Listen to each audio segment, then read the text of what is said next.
अच्छा, परिवार मतलब का अजीत हलचल के नजर में परिवार मतलब का? परिवार मतलब अब उतने जान जाए हम्म, कि परिवार खातिर आदमी जियता अब ऐसे अच्छा। बुझ ले कि बस परिवार का मतलब का बा। अच्छा, परिवार मतलब अपन जीवन। बस ना तो औरी मैंने हमरा तो नहीं बुझत कि जिए लगे कोनो मकसद आदमी के होके के चाहे।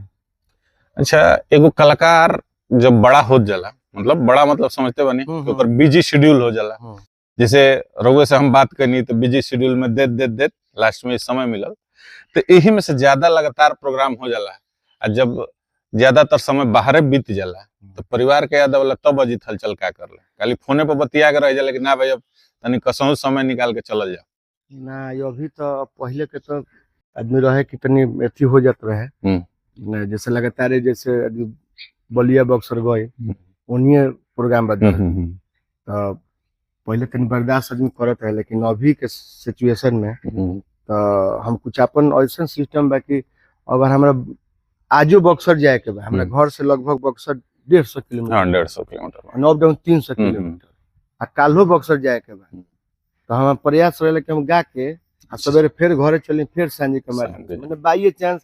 केहू हित मित बा तो ओकरा के आदमी रुक गइल तो हम रुके के काहे कि हमरा मन ना लगेला बाबा रात भर गावला के बाद हमरा बिना घर परिवार चाहिए। हाँ घर बिना अइले मन ना लगेला। अच्छा, रउआ का लागेला कि जोन गायकार लोग गावत मंच पर तो मंच के प्रति उन लोग के का जिम्मेदारी बा? मंच के प्रति वही लोग के का सब करो में हमहू बानी मने उहे तो रउआ गाय के हैं तो मंच के प्रति तो यह बा कि अब देखिए पहिलका मेन बात रहला कि मंच पर जाला तो हम आइल बनी मनोरंजन देवे खातिर, पहिलका हमार पूरा ध्येय बा कि पब्लिक खुश हो। अच्छा, यहाँ से खुश होकर जाए आ केहू कलाकार बाबा बाउर ना चाहे लेकिन अच्छा,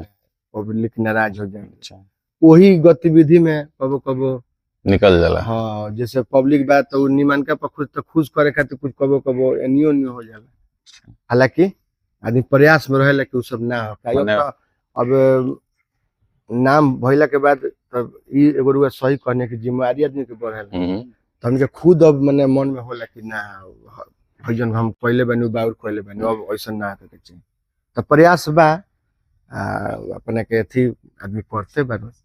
अच्छा, अजीत हलचल के आपन गावल कोनो पसंदीदा गाना जोन की अभी श्रोता सुनते दुलाइन माने आपन एगो पसंदीदा तो आपन गावल तो कोनो सन गाना नहीं तो वही में एगो पसंदीदा जोन होके लेकिन सबसे जैसे हम एगो अपना मम्मी खातिर गीत हम बनौले हनी, हम कहीं ओकरा गावत ना रहे, हम अपना दुआरे पर हमारे माता जी के पुण्यतिथि जब मनेला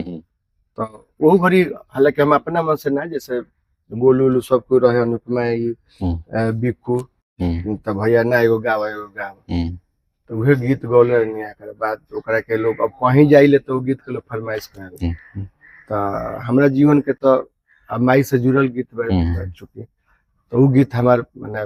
एकदम आत्मा तो दू लाइन ओकरा के जेकर खातिर भगवान बन के अइले कृष्ण राम कि जेकर दूधवा से बढ़ के मिठाई नहीं खे बाटे हुआ भागा जेकर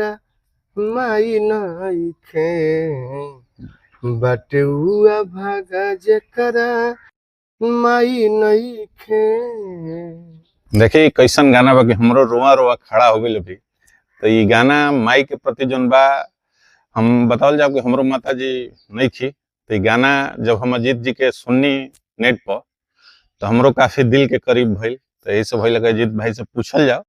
कि कौन गाना बा तो यह गाना निकलल तो समझी गाना के महत्व